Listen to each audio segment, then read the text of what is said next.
Hi guys, very welcome to Mentor, yet another video podcast. As always, I hope you're all doing fantastic. So, today on the podcast, can pilots fly and sleep at the same time? So this is something that this falls in under my subcategory of pilot secrets. Okay, this is something that the general public probably doesn't know much about, but I wanted to tell you guys how this actually works. So I want to start by saying that you as a pilot, or we as pilots, have a big responsibility to come to work well rested. Okay, it's up to us to make sure that we get adequate sleep before we go and do any kind of flights. Right? Now, having said that, I also want to point out that pilots are humans just like everyone else. And if you get up at 4 o'clock in the morning, you do a really long day or a really long sector following that, it actually doesn't matter how much you've slept the day before, you are still going to be fairly tired. Okay, that's because of circadian rhythms and things like that. So what the industry has done, and this is widespread within the industry, is that they have said, yes, we do understand that pilots do get those micro sleeps, they can get fatigued even if they're well rested. So we should probably have some kind of procedure in force in order to alleviate that acute fatigue in some way. That is controlled, that doesn't mean that the pilots are just nodding off by themselves, right? So this means that most airlines have approved by the CAA, by the aviation authorities, approved procedure for what's called controlled rest. Okay, controlled rest is a fancy word for saying controlled sleep. So yes, pilots can actually sleep while they're flying, but it is under very, very controlled circumstances, and I'll tell you why. So most airlines have a minimum flight length in order for you to use controlled rest, and the reason for that is that you have to be able to do the controlled rest and do all of the critical parts of flying without having any kind of impact on the safety of the flight. As always, the safety of the flight is what's paramount in this industry. All right. So in my airline, the controlled rest procedure involves 145 minutes of minimum flight length. And that is because during sterile phases of flight, as in taxi out, take off, climb out, and of course descent and landing, both pilots have to be fully awake, fully alert, and on their best game. All right. But once they come up to the top of climb, if they have a long stretch of relative calmness where not much is happening or not much is going on, they can, provided that they have briefed each other, do this controlled rest procedure. It involves a couple of things. First of all, it has to be approved by the captain. They have to discuss it. They have to identify a part of the flight which has very low activity in it. So there shouldn't be any planned level changes, for example. It shouldn't be an area of a lot of ATC traffic or a lot of FIR boundary crossings and things like that. So it should be, it's normally used on long haul flights, or, if you're passing over part of the ocean or something where it's relatively calm. Okay. Then the cabin crew has to be briefed that this is going to happen, because the cabin crew has a procedure where they every 20 minutes have to check up on the flight deck and make sure that the flight deck is doing well. So when we are doing controlled rest, this reverses, so that the flight deck contacts the cabin crew every 20 minutes. That's to avoid the ding in the cockpit that will then stop the rest of the resting pilot.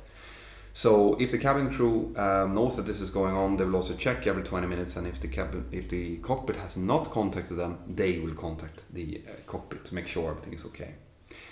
Then, once this is defined, then the pilot who feels that he or she needs to do the rest is going to strap themselves properly into the seat. They can put the seat back a bit backwards, they can relax and actually go to sleep. Okay. The maximum amount of controlled rest that you can take is 45 minutes. And that's because we are counting on about 15 minutes of dozing off and about 30 minutes of sleep. We don't want more than 30 minutes of sleep, because that's where you can get into something called sleep inertia. Sleep inertia is that feeling you have when you wake up after having slept in the train, for example, and you have no idea where you are. Okay, we don't want that to happen. So 30 minutes is identified as enough to alleviate the acute fatigue, but not enough to get you into deep sleep. Then, once the controlled rest is over, the pilot has to be woken up. Obviously, during the time that pilot has been resting, the remaining pilot is doing both the pilot flying and the pilot monitoring work. So they're both talking on the radio and making sure that the autopilot is doing its job. So once the 45 minutes is up, the pilot who's resting is going to be woken up, and he or she cannot input on the controls in any way during 20 minutes after they have woken up. The reason for that is that they need to kind of get back out of their sleep. They need to organize themselves, see that everything is okay, and get back into the game basically. After that, then the normal roles resume. So whoever was pilot flying is going to be pilot flying, and whoever's pilot monitoring is going to be pilot monitoring. Then you need another 30 minutes prior to top of descent, where both pilots are up, alert, and then they can now concentrate on doing a proper approach briefing and preparing for the descent into the destination. This is why you need at least 145 minutes of flight time in order to do this procedure, because you need to have done all of this within the time frames that I just talked about. Like I said, this is a controlled procedure. It's something that the local aviation authorities has to have approved. It needs to be in the operations manual, and it needs to be also recorded actually. So if you have some kind of travel manifest, like a voyage report or something, we note down who took the rest and for how long time. So there is some kind of record. So if the airline would see that actually on this route, on this particular day, a lot of pilots are tired, then maybe there's something that needs to be done from a rostering point of view. All right. So the answer to the question is yes, pilots can actually sleep while they're flying, but under very controlled circumstances. I hope that makes sense to you guys. And I want to take this opportunity as well to promote a project that one of my friends are doing. He's called Bruno. He is in high school in Croatia. And he is heading up a team of his high school mates that's doing a Btech project where they are building a flight simulator as part of their high school education. Now I'm going to link to their website below. They are looking to find people who can fund their project. The whole point of the project is to prepare them for the work as engineers later on.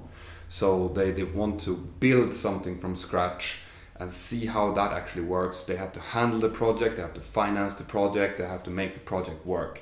And so I really want you guys to, if you have time and you feel you have another 5-6 euro over, you can go in and you can help them fund this project, because I really love helping with educational projects.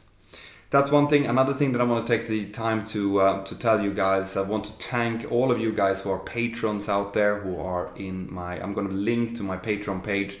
It's really, really appreciated the help I get. Those that are in my Patreon page, they get to see my videos a little bit before everyone else. I also do some hangouts, so if you guys have questions, for example, and you want to talk to me kind of tete-a-tete, then check out my Patreon page.